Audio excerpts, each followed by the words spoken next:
It's Thursday afternoon. We're just passing the frying pan shoals light. See that there maybe a little bit. And that's right off of Cape Fear.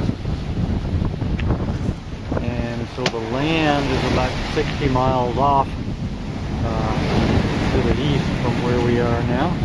But the shallow water begins right after the lighthouse there. So we're staying well off of Frying Pan Shoals. The storm has passed. We've still got a good breeze. It's probably 1:15 or so now.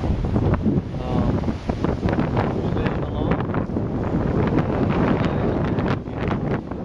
So we've had quite a variety of weather today. It's been an interesting day aboard the schooner Liberty Clipper.